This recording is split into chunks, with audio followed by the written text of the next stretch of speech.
Hi, strategic management covers a lot of areas. In this video, I'm going to hit on some tools that anyone at any level can use. They're not complicated in design, and using them over many iterations and years, you'll find they're instrumental in how you move anything forward. In this video, I'll only show you the tools, talk about their base value, and some ways to use them. I'll create other content that digs much deeper into each tool, so stay connected with me and you'll see the material. If anyone needs copies of these tools or wants to talk with me directly about any of this, I'm pretty easy to find. I'll show you the tool chest in the order I tend to use them, but I also bounce between the tools because the use of one tends to drive change in others. I start with a first cut at a vision and mission statement. The vision will represent how things get done, and the mission will be what gets done. We can also look at the why it's being done, and to me, that drives everything. Beliefs are organizational or for a team, not really a product or service, but I would include characteristics. Then I start working a business model. The business model canvas is a great one-slide document that really tells the story. The value proposition is where the problem is defined by the value of what's being delivered. It should be the first area of focus. Then figure out who has the problem.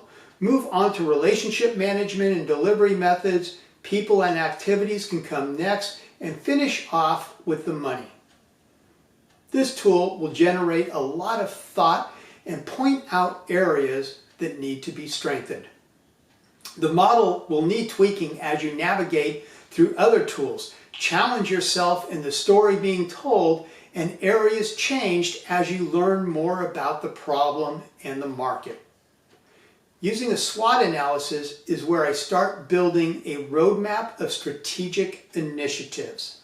The areas of strength, weakness, opportunities, and threats change often, which means strategies may need to be redefined.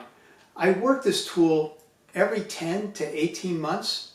I look for ways where your strengths can capitalize on opportunities and limit the impact of threats, and what strategic work would be needed. Then consider how weaknesses could be strengthened to also impact opportunities and threats. Those ideas, strategies, initiatives are what generate your strategic project portfolio. Strategy mapping is one of the tools I find most challenging, but in its use, everything starts coming together. You can modify the tool to have as many strategic themes as you like. I tend to limit myself to 3 because it helps me apply the right level of focus. It gets clarity around the initiatives and consideration of how work impacts upstream outcomes.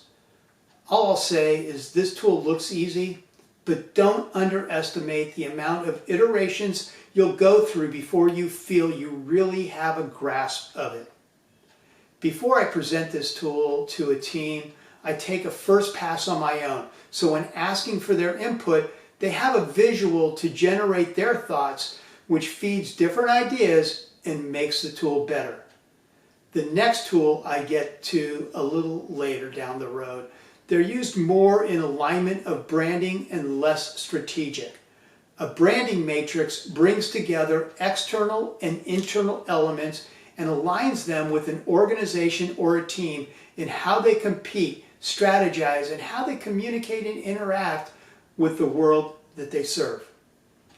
Using this tool will expose gaps or areas of weakness. It's well worth the time and the brain power, so don't leave it behind. I'll leave you with the mind mapping tool. It's used to visualize how you want people to think about the entity you're working with. If people look at an organization, a team, a product, or service, what are the things you want them to think about? Those items may not be how current perception is. They can be aspirational, how you want to be perceived as you improve. You can go as many layers deep as you want. The deeper you go, the better defined this mapping will be and the more value it adds. There is so much more in defining and delivering a strategy or a strategic project portfolio. I wanted to show you the basic tools in my tool chest, the ones I go to most frequently. None of this work is easy, but I find some of it the most rewarding work product that I create. It's the foundation for taking ideas, people, and organizations and helping them become the best versions of themselves. Thanks for spending your time on this video. If you have any questions, you know how to find me.